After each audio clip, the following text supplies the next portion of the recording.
Good evening. What you need to know: Trudeau draws jeers with talk of CETA at France's National Assembly. Story continues below. Advertisement. Prime Minister Justin Trudeau was in France today and became the first Canadian head of government to address France's National Assembly.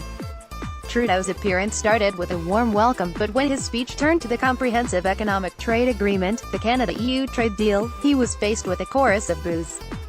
The most notable dissenters were far-left leader Jean-Luc Mélenchon and far-right leader Marine Le Pen, who ended up leaving the Assembly before Mr. Trudeau was finished speaking.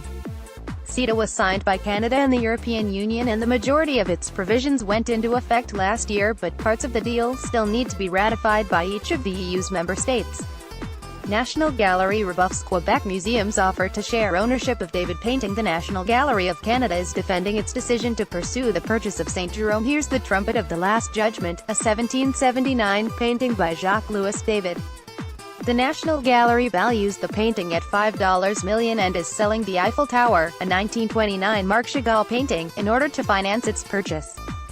Two Quebec museums want to share custody of the David, which currently hangs in the Montreal Museum of Fine Arts but whose legal guardian is Quebec City's Musée de la Civilisation. The National Gallery says the idea of joint custody with the two Quebec museums isn't feasible. That doesn't really work with old master pictures. Marc Mayer, director of the National Gallery, said, "It's a piece of canvas with some paint on it that's 250 years old. It's not a child of a divorced couple that shuttles back and forth." Significant gap in oversight of how political parties use voter data. Privacy watchdog Canada's Privacy Commissioner Daniel Therrien says that there is a significant gap between Canada and the rest of the world when it comes to oversight of how political parties use voter data. Therrien's comments came earlier today at a House of Commons committee meeting where he was the opening witness at a set of hearings that were launched in the aftermath of the Cambridge Analytica data scandal. The revelations, which Canadian whistleblower Christopher Wylie helped to bring to light, have prompted a broader discussion on how corporations and political campaigns use personal data on social media sites.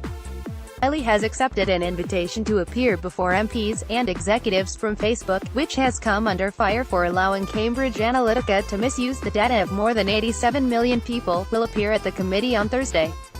Liberal, Conservative and NDP MPs expressed support for stronger oversight of both political parties and internet companies. This is the Daily Evening Update newsletter. If you're reading this online, or if someone forwarded this email to you, you can sign up for Evening Update and all Globe newsletters here. Have feedback? Let us know what you think. Market Watch story continues below. Advertisement. Canada's main stock index climbed to a 12-day high on Tuesday, boosted by rising technology and energy shares. The Toronto Stock Exchange's stocks were up as strong Netflix and United Health earnings gave investors optimism about the corporate earnings season. The Dow Jones Industrial Average rose 0.87% to 24,786.63 PS. Got a news tip that you'd like us to look into? Email us at tips@globeandmail.com. Need to share documents securely? Reach out via SecureDrop. What's trending on social? Starbucks, the coffee giant, it is closing 8,000 of its U.S. stores for the afternoon on May 29 to train its employees on preventing racial discrimination. The move comes after two black men were arrested in a Philadelphia store. Talking points. Comey's God complex has hindered his impact. Story continues below. Advertisement. James Comey has an image problem.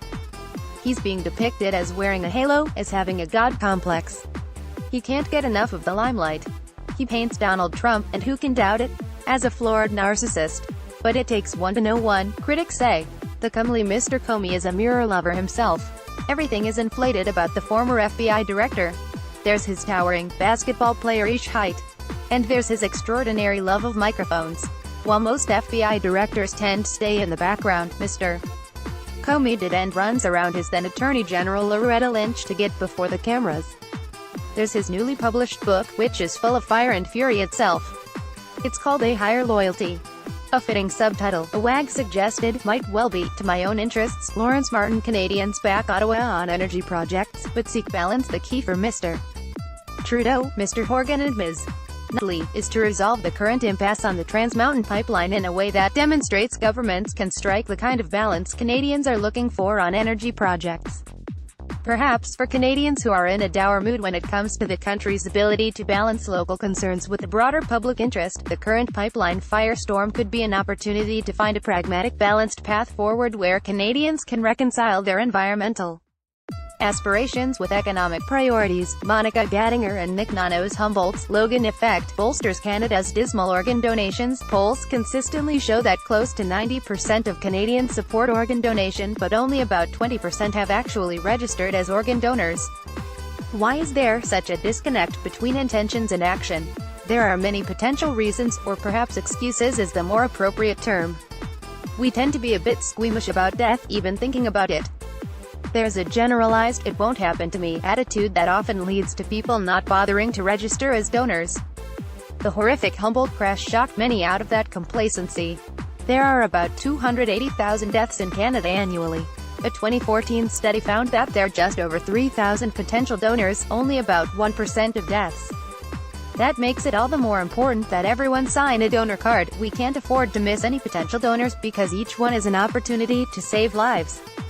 Yet, miss them we do. Andre Picard. Living better. At first glance, doing a squat seems fairly straightforward. But as with most exercises, there's a proper way to squat so as to ensure minimum stress on your body while also getting the most out of it. Proper form is important. Make sure that your toes are slightly turned out and keep your feet hip-width apart before going down. Long read for a long commute. What if the Trans Mountain Pipeline is never built? The oil industry's sure bet suddenly looks like a massive gamble, with big implications for Canada's political and economic future. With Ottawa and Alberta in a political standoff against BC, the pipeline's future is at risk.